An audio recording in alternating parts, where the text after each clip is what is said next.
وہ کون سی چیزیں؟ یہ روایت ہے حضرت علی علیہ الصلوۃ والسلام کی.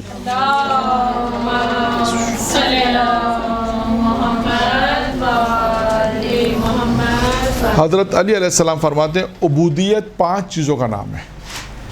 عبودیت کتنی چیزوں کا نام ہے؟ 5 چیزوں کا نام ہے. عبودیت جو اللہ بارگاہ میں ہم جو جاتے ہیں، عبودیت یعنی ان 5 چیزوں کے اندر آپ کو عبودیت نظر آئے گی. کہتے ہیں عبودیت کیا ہے؟ خدا کی عبادت کرنا. تو یعنی اب عبادت یعنی اس کو کہا کہ یعنی یوں کہیے کہ عبودیت 5 چیزوں کے اندر ہے. اس کو ہم یوں کر سکتے ہیں.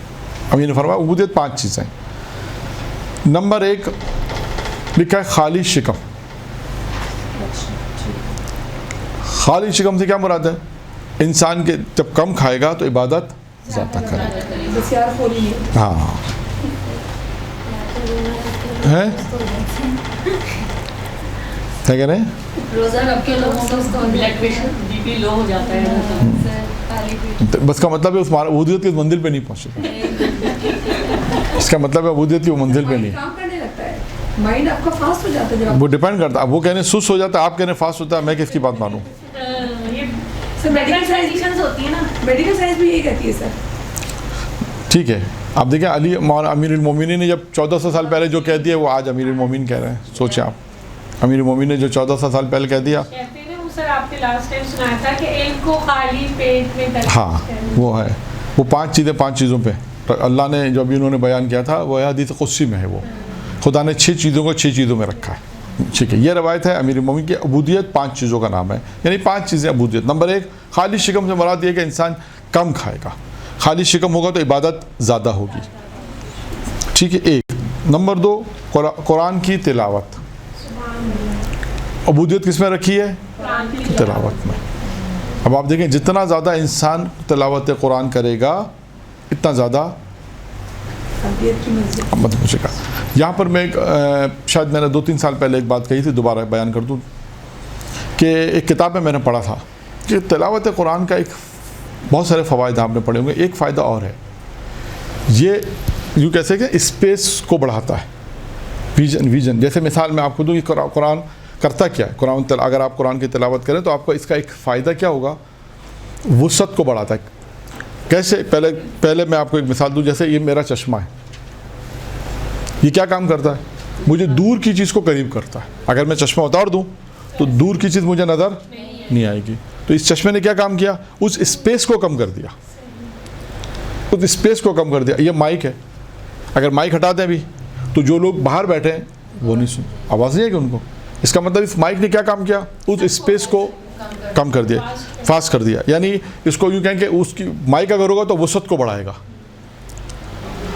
چشمہ پہنیں گے تو وہ دور کی نگاہوں کو، دور لوگوں کو دکھائے گا. اس کا مطلب وسعت کو بڑھا دے گا. اسی طرح تلاوت قرآن انسان کے قلب کی وسعت کو بڑھا کرتا ہے. یہ قرآن تلاوت قرآن کا ایک بڑا فائدہ ہے کہ انسان کے قلب کی وسعت کو بڑا کرتا ہے. یعنی انسان کے قلب کے اندر جو صلاحیت ہو سکتا ہے جو صلاحیت پہلے تھی وہ تلاوت قرآن کی اور بڑھ جائے گی.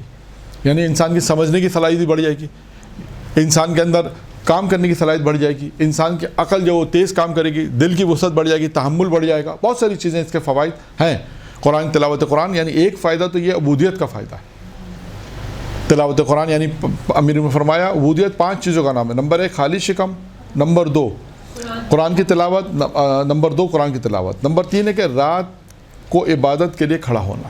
یہ پھر آ گیا، ابھی خوف خدا میں آیا تھا نا. دیکھیں بار بار روایتوں میں آئے گا. رات امیر فرماتے ہیں رات کو عبادت کے لیے کھڑا ہونا.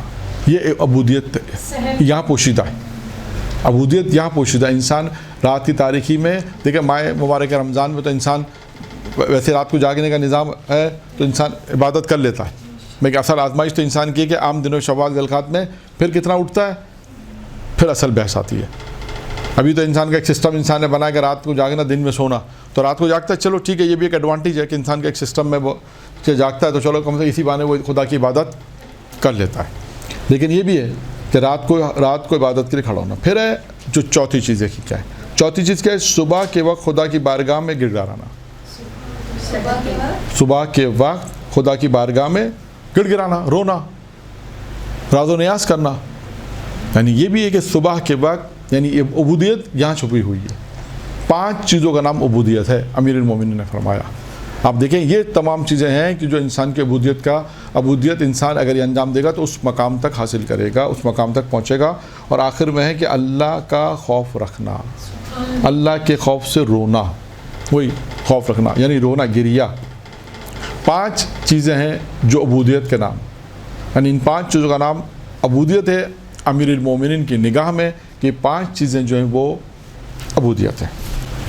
اب آتے ہیں, یہ بھی چند روایتوں کا میں خلاصہ بیان کر رہا ہوں آپ کے ساتھ, کہ عبادت کے لیے کون کون سی چیزیں ضروری ہیں عبادت کے ساتھ.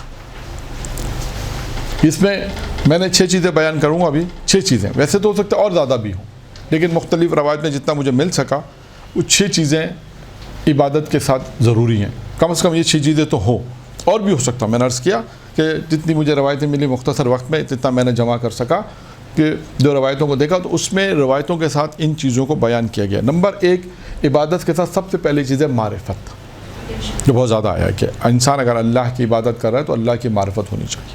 یعنی عبادت کے ساتھ پہلی شرط ہے معرفت پروردگار, معرفت خدا ہونی چاہیے. نمبر 1 معرفت. نمبر 2 یقین کے ساتھ عبادت کریں, شک میں عبادت نہ کرے, شک میں عبادت نہ کرے, یقین پروردگار یقین کرے. اور یقین سب سے بڑی چیز ہے, یقین بہت بڑی چیز ہے یقین. اور روایت میں ہے کہ یقین کے متعلق بہت ساری روایتیں ہیں جس میں کہا کہ اللہ نے یقین سے زیادہ انسان کو کچھ عطا نہیں کیا. مفہوم روایت یہی ہے.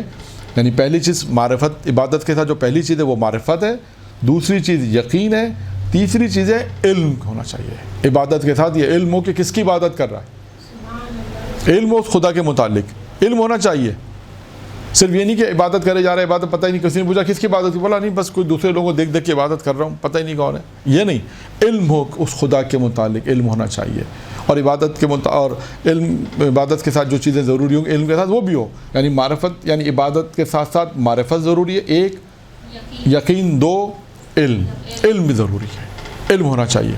اس کے بعد ہے چوتھی چیز ہے ایسی عبادت کرو جیسے خدا تمہیں کیا جملہ ہے دیکھ رہا ہے. یعنی عبادت ایسی ہو کہ جیسے, یعنی روایت میں یوں جملہ ہے کہ ایسی عبادت کرو کہ خدا تمہیں دیکھ رہا ہے, لیکن اگرچہ تم اسے نہیں دیکھ رہے, لیکن وہ تمہیں دیکھ رہا ہے. تو عبادت کے ساتھ ایک شرط یہ ہو گئی کہ عبادت انسان اس طرح عبادت کرے, یہ تصور کر کے عبادت کرے کہ اللہ مجھے دیکھ رہا ہے. اچھا, اور آتے ہیں 5واں, اس کی عبادت میں کسی کو شریک نہ قرار دو. اس کی عبادت میں کسی کو شریک قرار نہ دو, یعنی عبادت ہو تو صرف خدا کے لیے ہو. اور 6ٹھی شرط جو ہے عمل ہو خدا کے لیے, یعنی خالصتاً انسان عمل انجام دے اللہ کے لیے انجام دے, یعنی اخلاص ہونا چاہیے. اس کو شرط کو ہم کہہ سکتے ہیں. عبادت کے ساتھ ایک شرط کیا ہے, اخلاص کی شرط ہے, یعنی عمل اللہ کے لیے عمل ہو, کسی اور ذات کے لیے عمل نہ ہو, اللہ کے لیے انسان عمل کو انجام دے.